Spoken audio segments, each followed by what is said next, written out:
Selamat pagi anak-anak, selamat bertemu kembali pada pembelajaran hari ini. Hari ini kita masuk ke pembelajaran tematik 4E, subtema 3 pembelajaran kedua. Sebelumnya, bagaimana kabar anak-anak semua? Semoga anak-anak dalam keadaan sehat selalu. Kesempatan hari ini kita masuk ke menghargai jasa pahlawan. Tujuan pembelajaran kita hari ini adalah menjelaskan sikap yang mencerminkan sila keempat pada Pancasila, menjelaskan sejarah berdirinya kerajaan Buddha di Indonesia, menemukan kosakata sulit yang terdapat dalam dongeng. Sebelum kita masuk ke pembelajaran, mari kita menyanyikan lagu dengan judul Sidang Emas. Do sama dengan C.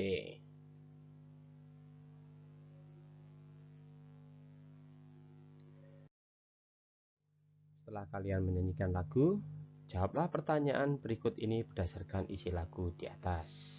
1. Apa judul lagu di atas? Lagu di atas berjudul Sidang Emas. Di mana ditemukan setumpuk emas? Setumpuk emas ditemukan di Sungai Musi. 3. Apa yang mereka lakukan terhadap emas yang mereka temukan? Terhadap emas yang ditemukan, mereka menyimpannya.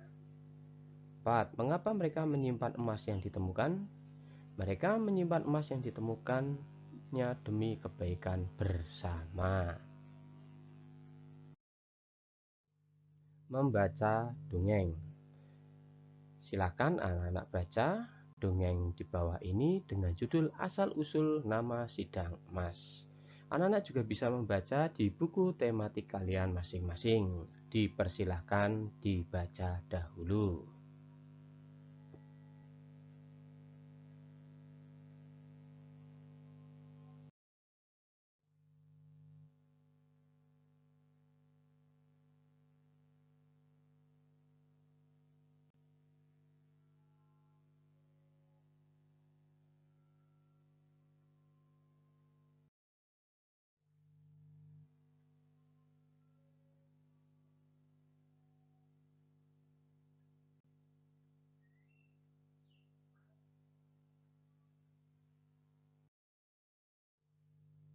Setelah kalian membaca dongeng tersebut, silakan anak-anak coba menjawab ya pertanyaan-pertanyaan di bawah ini sesuai dengan isi bacaan di atas.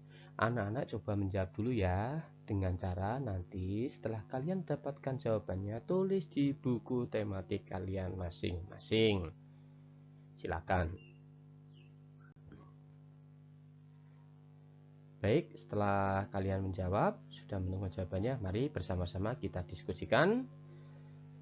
Nomor 1, berasal dari daerah manakah dongeng yang berjudul Sidang Emas?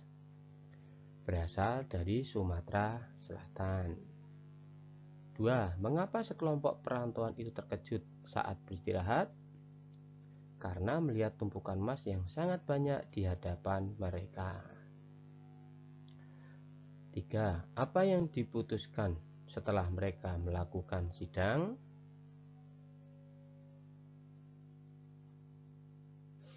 Emas-emas itu didiamkan pada tempatnya. 4. Bagaimana sikap mereka dalam menjalankan kehidupan di tempat itu? Mereka menolong, tidak mengganggu orang lain, dan menjaga kepentingan bersama.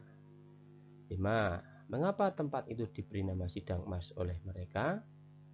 Karena tempat tersebut pernah terjadi persidangan emas. Mari menuliskan nilai-nilai luhur yang terkandung dalam dongeng asal-usul nama Sidang Emas. Tentu setelah kalian membaca, kalian masih ingat kan beberapa poin penting. Nah, sekarang waktunya menuliskan nilai-nilai luhurnya yang terkandung dalam asal-usul nama Sidang Emas. Silahkan ditulis terlebih dahulu. Setelah kalian mencari dan menulis, coba mari kita samakan. Yang pertama adalah menghargai pendapat orang lain. Kemudian yang kedua, menyelesaikan persoalan dengan bermusyawarah. Kemudian yang ketiga, tidak memaksakan kehendak. Yang keempat, berbicara dengan santun. Dan yang kelima, saling tolong menolong. Menemukan kata sulit atau kosakata sulit yang terdapat dalam dongeng. Untuk lebih memahami dongeng di atas, kita harus mengetahui arti kata yang ada dalam bacaan. Tulislah dan carilah arti kata-kata yang sulit dalam dongeng asal-usul nama Sidang Emas dengan menggunakan Kamus Besar Bahasa Indonesia KBBI pada kolom berikut. Nah, anak-anak, silahkan kalian mencari kata-kata sulit yang ada dalam dongeng tersebut. Kemudian carikan arti kata tersebut. Ya, kalian bisa buka di Google, yaitu di Kamus Online KBBI Online itu ada. Silakan dicoba terlebih dahulu.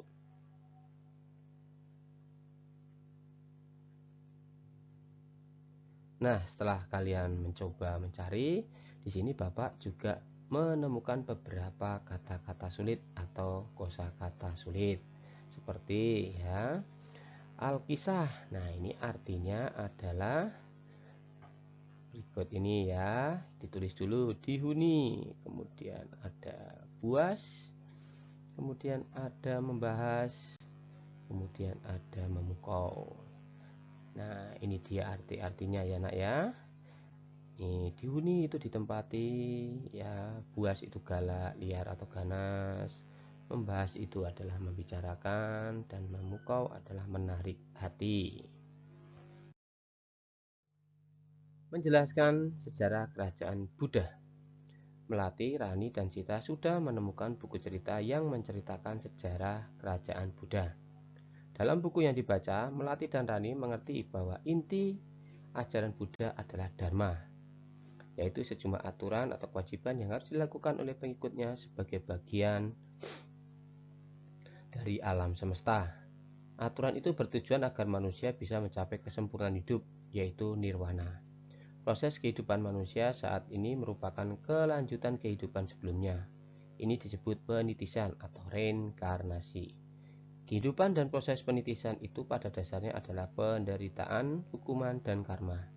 Agar manusia lepas dari penderitaan, hukuman, dan karma, manusia harus berlaku benar, berniat benar, berbicara benar, dan berusaha benar, dan berkehidupan benar. Nah, di sini ada beberapa hal yang berkaitan dengan kerajaan Buddha. Anak-anak, silakan diteruskan membacanya. Bisa dibaca di buku tematik kalian masing-masing. Silahkan diteruskan.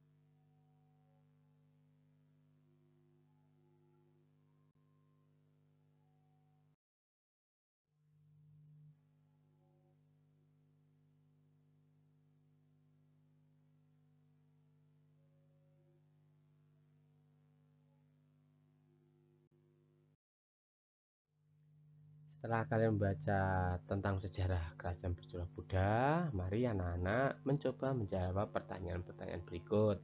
Sekali lagi, anak-anak bisa mencari kembali jawabannya, kemudian tulis di buku tematik kalian masing-masing.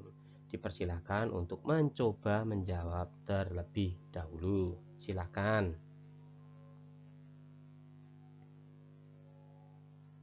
Setelah kalian membaca, mari kita jawab pertanyaan-pertanyaan berikut. Apa nama kitab suci agama Buddha? Kitab suci agama Buddha adalah Tripitaka. B. Siapakah tokoh yang mengajarkan agama Buddha? Tokoh yang mengajarkan agama Buddha adalah Siddhartha Gautama atau Sang Buddha Gautama. D. faktor-faktor apa saja yang menyebabkan kemunduran kerajaan Sriwijaya? Nah, itu tadi pertanyaan keempat ya. Pak coba pertanyaan ketiga, siapa yang memimpin kerajaan Sriwijaya pada masa keemasan? Pada masa keemasan, kerajaan Sriwijaya dipimpin oleh Balaputra Dewa. Nah, berikut ini yang menjadi faktor yang menyebabkan kemunduran kerajaan Sriwijaya. Ada faktor dalam, faktor politik, faktor ekonomi, dan faktor militer. Sejak kapan kerajaan Mataram Hindu berubah menjadi kerajaan bercorak Buddha? Ya, sejak pemerintahan dinasti Sailendra. Dalam cerita rakyat berjudul Asal-usul nama Sidang Mas, ditunjukkan bahwa pemerintahan atau masyarakat pada masa lalu sudah melaksanakan musyawarah untuk memutuskan segala sesuatu. Mereka saling berpendapat dan memberikan saran untuk menghasilkan suatu kesepakatan. Mereka selalu menghargai pendapat dari orang lain. Hal tersebut sesuai dengan pengamalan Pancasila, terutama dalam sila keempat. Sikap-sikap dalam dongeng Asal-usul Sidang Mas yang mencerminkan sila keempat Pancasila yaitu 1. Menghargai pendapat orang lain, mengadakan musyawarah untuk mencapai kesepakatan, 3. Tidak memaksakan kehendak pada orang lain, dan 4. Mengungkapkan pendapat dengan santun. Mari mencari contoh sikap-sikap yang mencerminkan sila keempat Pancasila. Coba kalian cari ya. Nanti kalau sudah silahkan ditulis di buku tematik kalian. Di sini Bapak juga sudah berusaha mencari ya, seperti menerima hasil musyawarah dengan lapang dada, memiliki sikap peduli terhadap hal-hal yang dimusyawarahkan, menjalin kerjasama dengan orang lain, bersikap tanggung jawab dalam melaksanakan keputusan musyawarah, dan kelima, dan bersikap rendah hati walaupun pendapatnya diterima dalam musyawarah. Tiba saatnya kita di penghujung pembelajaran kita. Mari kita simpulkan pembelajaran kita pada siang hari ini. 1. Salah satu dongeng terkenal yang berasal dari Sumatera Selatan, yakni Asal-usul nama Sidang Mas. 2. Kerajaan-kerajaan bercorak Buddha di Indonesia, yaitu A. Kerajaan Kalingga atau Holing di Jepara, Jawa Tengah, berdiri pada tahun 640 Masehi. Raja yang terkenal adalah raja bernama Ratu Sima. B. Kerajaan Sriwijaya di Palembang, berdiri pada tahun 600-an Masehi. Raja yang pertama bernama Si Jaya Naga. Raja yang terkenal bernama Balaputra Dewa. C. Kerajaan Mataram Buddha, berdiri pada tahun 750 sampai 800 Masehi, dengan raja yang terkenal bernama Samaratungga sebagai pencetus Candi Borobudur. 3. Sikap-sikap yang mencerminkan sila keempat Pancasila, yaitu A. Menghargai pendapat orang lain, B. Mengadakan musyawarah untuk mencapai kesepakatan, C. Tidak memaksakan kehendak pada orang lain, dan D. Mengungkapkan pendapat dengan santun. Mari kita refleksikan pembelajaran kita hari ini. 1. Apakah kamu merasa senang setelah membaca dongeng Asal-usul nama Sidang Mas? 2. Apakah kamu sudah bisa membaca dongeng dengan lafal dan intonasi yang tepat? 3. Apakah kamu sudah mengamalkan sila keempat Pancasila?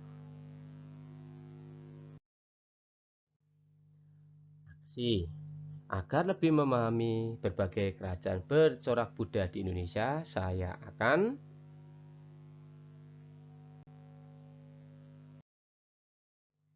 terima kasih anak-anak sudah mengikuti pembelajaran hari ini. Kita akan bertemu pada pembelajaran berikutnya. Tak lupa selalu untuk mengingatkan agar anak-anak menjaga kesehatan, salah satunya dengan makan makanan yang bergizi dan seimbang, kemudian minum air putih, istirahat yang cukup. Dan tak lupa jika kalian memang harus keluar rumah, ingat selalu untuk menjaga protokol kesehatan, yaitu dengan memakai masker, Sering dan selalu cuci tangan dengan sabun dan air yang mengalir. Kemudian tak lupa untuk menjaga jarak aman. Sekali lagi terima kasih atas perhatian dan partisipasinya pada pembelajaran hari ini. Kita bertemu kembali pada pembelajaran selanjutnya. Salam sehat selalu.